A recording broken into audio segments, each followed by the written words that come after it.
Hi friends, I thought I would come in. I'm doing a little bit of cooking and just check in with you guys. I haven't been doing many videos lately because there's not much to tell. So as far as our FIRE journey, financial independence, retire early, we have hit financial independence, our lean FIRE number, or where we need to be to retire, but not where we want to be.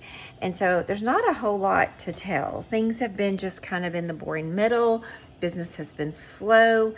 We've been able to maintain and grow our number a little bit. We've been able to work enough to pay the bills and save a little bit, but nothing extreme.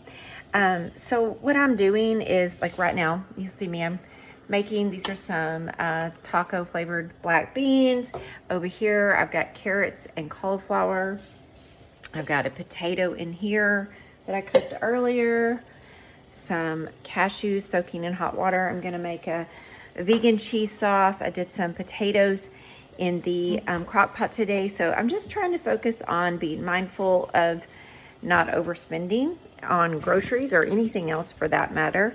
And you know, just being frugal like I always am. I mean, this is what they call the boring middle. When you're in that place where you're not yet ready to retire, you're not starting out, you've paid your debts off, you're just accumulating so that you can retire. And for us, that's going to be in about 10 months. Well, let's see, it's October, November, December, January, February, March, April. It's going to be anywhere from 3 to 9 months before we retire. I have told my husband we can retire anytime he wants, but he would like to make sure that we're more comfortable. And because this year we're both semi-retired, meaning up until right at a year ago, I left my career in 2022. He left his in 2023. We have been semi-retired since then. We have our Airbnb. And because our son is disabled, I just got hired on today, or will be hired on. I went for the meeting today to do part-time Medicaid waiver work for my son. They've allowed families to do it now. I used to be a Medicaid waiver worker. My hair is a hot mess, y'all. That is just offering services. They now allow families to do it because of COVID. And I will work anywhere from 10 to 40 hours a week doing things for him that I already do. It just be a more structured way of doing them, which will force me to kind of be with him more to do things and not simply do them for him, which will probably be better. It's going to be a little harder on both of us probably for a while. So I'll have a little bit of part-time money there. I have been actively trying to get the Airbnb booked more. Sorry about the glare in my glasses.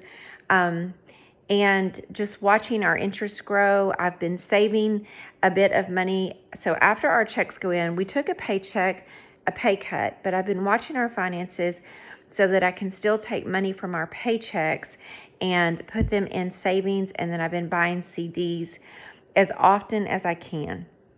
Or when one renews, I try to round it up to a higher number. It varies depending on what we have. Oh, sorry about the mess in my kitchen. But this is real life, y'all. So yeah, it's just been slow and steady. It's like, be frugal, save money. You know, that's how it works. Be frugal, save money. I've been buying a little bit more generic products, trying to be mindful of cooking at home, eating out for cheap places, free entertainment or cheap entertainment. Doesn't mean we never go out or never do anything, but I've been especially mindful lately. So for instance, I had to go the other day to the doctor in Oklahoma. I think I may have talked to y'all about that. I found a cheap Airbnb that I'd stayed at before. And Lord, y'all, when you get older, you have these little gray hairs that just go bloop, bloop, bloop. I usually, when I would take my son out for coffee or lunch, there's a place called Onyx Coffee up in Northwest Arkansas. It's all over Arkansas, but other places too. I might buy him a bag of coffee, $30. Can't believe I ever spent that much.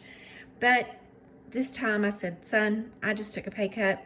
I'm not buying $30 coffee, but I'll buy you lunch. You know, and then eating like breakfast in my Airbnb. And the other thing I do is I will consciously say, now if I've rented an Airbnb or a hotel, like I'm going to stay there and make the best of it. And I kind of joke, but I'm not joking. Like, what are you doing this weekend? There's a meme going around. I'm enjoying the mortgage that I paid for. Absolutely. So it might be staying home and watching YouTube videos. It might be watching movies, sitting on my back deck, taking a ride on our side-by-side around the property, working out at home. But I really try to focus on a lot of those habits that we built during the pandemic of staying home and learning to do things at home, like reading books off the library app. And I feel like that's what retirement's really going to be like. One reason I haven't been on much is because things are just kind of stagnant, except I do want to share with you one thing. Well, a couple things. My parents are now to a point where they need a lot of help, and that has been taking a lot of my time. I'm happy to do it. I'm not going to sit here and say it's not stressful, because it can feel pretty stressful, because I feel like I'm going all the time, and with an autoimmune disease, I can't drive an hour to take a family member to the doctor, which I've had. My son's had 2 appointments this week. My dad's had an appointment, and I've had an appointment, and cook 2 meals a day. I can't do it. I can barely cook one. So I kind of have a 4-hour energy limit every day. So today I did have an appointment, but it was in town. So I have been kind of food prepping some simple meals. I food prepped some rice, some potatoes, some black beans, some lentils, some okra, some broccoli, and then I'm making a vegan cheese sauce, and I prepped a salad last night. That way we can make like component meals. So my caregiving duties have amped up quite a lot. I have been feeling better in some respects, but also because I'm feeling better, I was also noticing that I was pushing too hard, and I was starting to feel sick again, as I've been doing too much. We are also going out of town in a couple of weeks. We've got a house sitter coming, and I've been trying to get prepared for that. I have decided that I have really bad post-traumatic stress from having long COVID for 4 years. And how that presents itself is I am very fearful of being in crowds of people. But it has really messed with my mental health because I have such a fear of going out. And I think some of that's being in lockdown for so long, working in the medical community, being very high risk. I've decided that on Sunday we're going to go to church.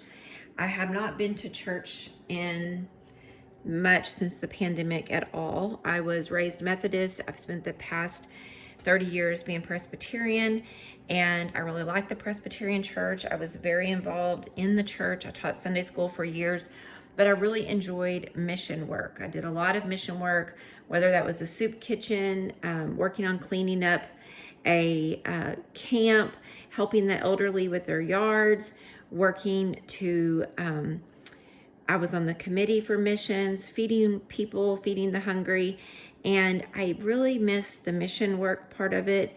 I missed the outreach, and that gave me purpose. So we're going to go to church on Sunday, and I found a church nearby in a smaller town. We moved to a town adjacent to the town I grew up in.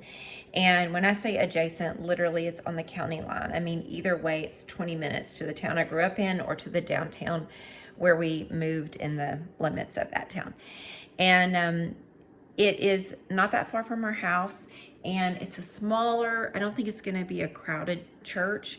So we're going to go there. The other thing is I listened to the Artist Way summary, and I've been trying to kind of squeeze my creative juices, things that I like. I like interior design to the extent that it's taking what you already have or thrifting and making your home a more comfortable, authentic space for you. So I took a free class on Udemy on interior design, just trying to get some ideas to spruce up my home because that's something I'm interested in. I don't go out and like redo or spend tons of money. Sorry about the shadow, y'all. It's just that time of day. So I know that like I want to get some more mirrors in my house, so I'll look for those for thrifting. I have kind of quit buying pillows, like throw pillows, But sometimes when I have my grandchildren, my little ones, the babies, I need like a pillow to put under my arm when I'm holding them to support my arm. So I may buy one of those. I don't like to buy those thrifted. Anything that could harbor bed bugs, I won't. I'm very careful about thrifting.